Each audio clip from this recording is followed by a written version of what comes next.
सभी स्नेही जनों एवं सुधी साधकों को सादर वंदे। जय श्री कृष्ण। श्रीमद् भगवद गीता अध्याय 10 चैप्टर 10 विभूति योग और श्लोक है श्लोक संख्या 31 वर्ष 31। आइए इसका पठन वाचन करें और फिर इसका सरल सार और भाव को जानने समझने देखने का प्रयास करते हैं।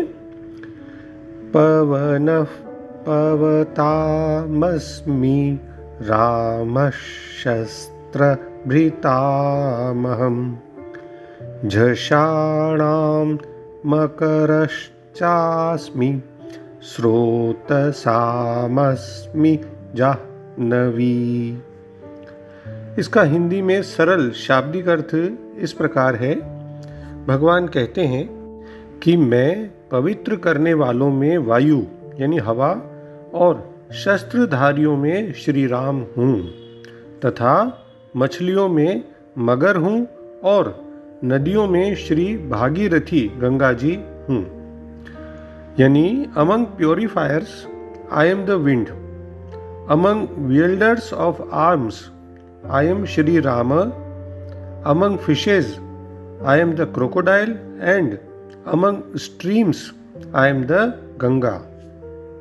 तो इस श्लोक में हम देखते हैं कि भगवान अपनी विभूतियों का वर्णन करते हुए आगे वायु आदि विभूतियों का वर्णन करते हैं और अर्जुन से कहते हैं। आइए पहले पदच्छेद के माध्यम से संस्कृत शब्दों का हिंदी शब्दार्थ देख लें। और अहम मतलब मैं, पवताम यानी पवित्र करने वालों में, पवनः वायु और शस्त्रभृताम शस्त्रधारियों में, रामः श्री राम अस्मि हूँ तथा झषाणाम मछलियों में जलचरों में, मकरः मगर अस्मि हूँ च और स्रोत साम नदियों में, जाह्नवी श्री भागीरथी गंगा जी अस्मि हूँ।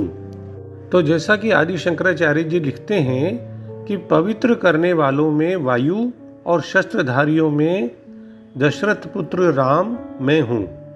मछली आदि जलचर प्राणियों में मकर नामक जलचरों की जो जाति विशेष है मगर, वो मैं हूँ। स्रोतों में यानी नदियों में मैं जाह्नवी गंगा हूँ। सबसे पहले भगवान कहते हैं कि मैं पवित्र करने वालों में वायु हूँ। किसी स्थान की स्वच्छता के लिए एक तो सूर्य और वायु, ये दोनों प्रभावशाली, इनके समान और कोई है नहीं। इसको अपूतिक भी कहा जाता है, यानी घाव को सड़ने से रोकने वाली औषधि के रूप में साधन माना जाता है।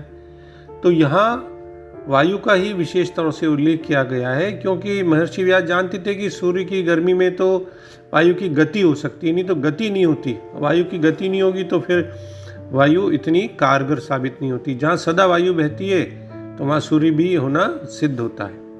सा चिन्मयानंद जी लिखते हैं, वायु से ही निरोगता भी आती है, अर्थात प्रकृति में वायु अति प्रभावी ढंग से शुद्धिकरण का काम करती है।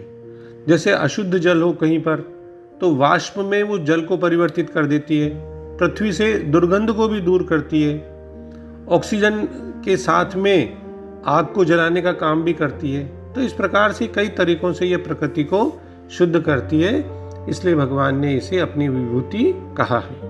फिर भगवान कहते हैं कि मैं शस्त्रधारियों में राम हूँ। भारत के आदि कवि महर्षि वाल्मीकि ने एक संपूर्ण काव्य की बहुत सुंदर छंदबद्ध रचना के लिए रामायण के नायक मर्यादा पुरुषोत्तम भगवान श्री रामचंद्र जी का चित्रण किया है। और ये चित्रण अत्यंत विस्तृत है, विशुद्ध है, जिसमें श्री राम को जीवन के समस्त क्षेत्रों में एक पूर्ण पुरुष के रूप में चित्रित किया गया है। यानी भगवान श्री राम एक पूर्ण एवं आदर्श पुत्र हैं, पति हैं, भ्राता, मित्र, योद्धा, गुरु, शासक और पिता थे। सामान्य जनता के दोषों तथा अत्यंत उत्तेजना और भ्रम उत्पन्न करने वाली परिस्थितियों की पृष्ठभूमि में भगवान श्री राम की सार्वपाक्षिक पूर्णता और भी अधिक चमक उठती है। तो ऐसे सर्वश्रेष्ठ आदर्श पुरुष के हाथ में ही वह योग्यता है जो उस धनुष को धारण करे जिसमें से सदैव अमोघ बाणों की ही वर्षा होती है। तो शस्त्रों को धारण करने वाले, उन्हें चलाने वाले, उन सब में भगवान राम श्रेष्ठ हैं। हम जानते हैं कि भगवान श्री राम पृथ्वी पर सबसे पराक्रमी योद्धा थे और उनका धनुष एक घातक शस्त्र था। फिर भी उन्होंने अपनी प्रबल शक्तियों का कभी दुरुपयोग नहीं किया। हर समय उन्होंने शुभ कार्य के लिए ही शस्त्र हथियार उठाए।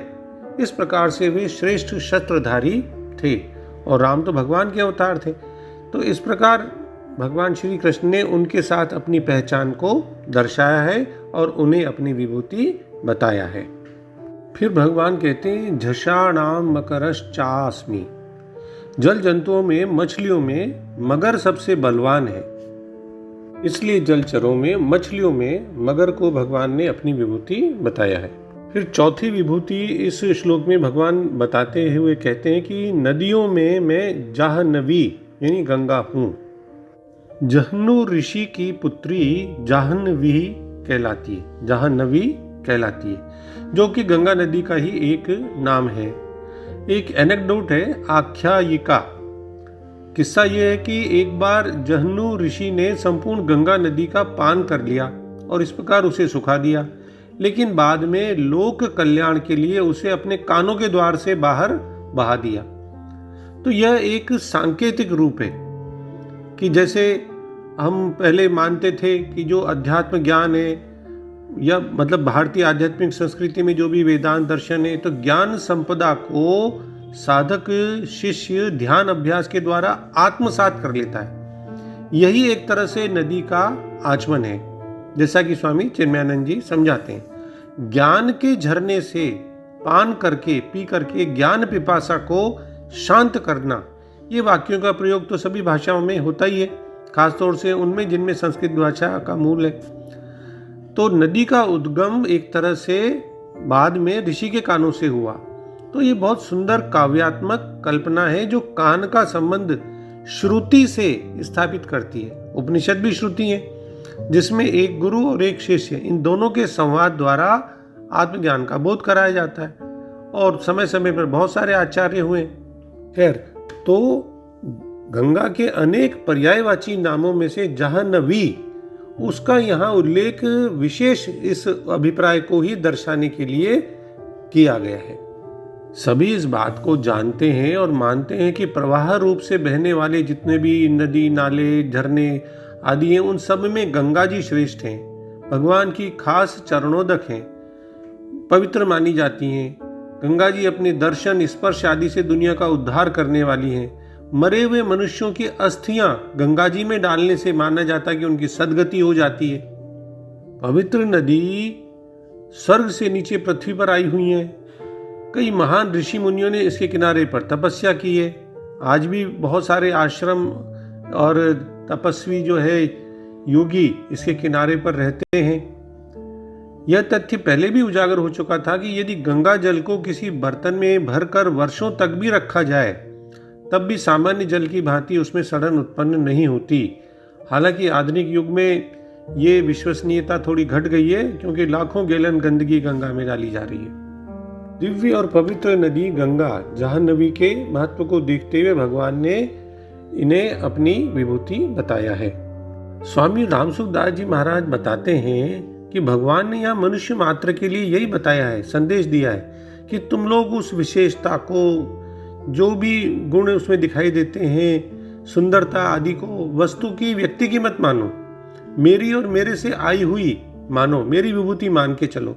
ऐसा मानकर मेरा चिंतन करोगे तो फिर तुम्हारा संसार का चिंतन छूट जाएगा और संसार का चिंतन मेरे चिंतन के द्वारा रिप्लेस हो जाएगा। यानी संसारिक चिंतन की जगह मेरा चिंतन होने लगेगा। इसका परिणाम क्या होगा कि तुम लोग मेरे को तत्व से जान जाओगे और मेरे को तत्व से जानने पर मेरे में तुम्हारी दृढ़ भक्ति हो जाएगी, यानी तुम भक्ति योग से युक्त हो जाओगे, जैसा कि इसी अध्याय के 7वें श्लोक में भगवान ने बताया है।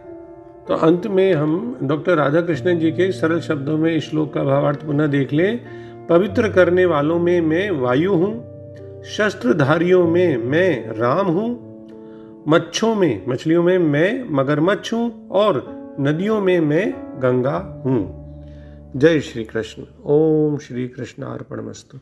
डॉक्टर BK शर्मा के प्रणाम और किसी भी भूल अथवा त्रुटि के लिए क्षमा। सर्वे भवन्तु सुखिनः, सर्वे सन्तु निरामया।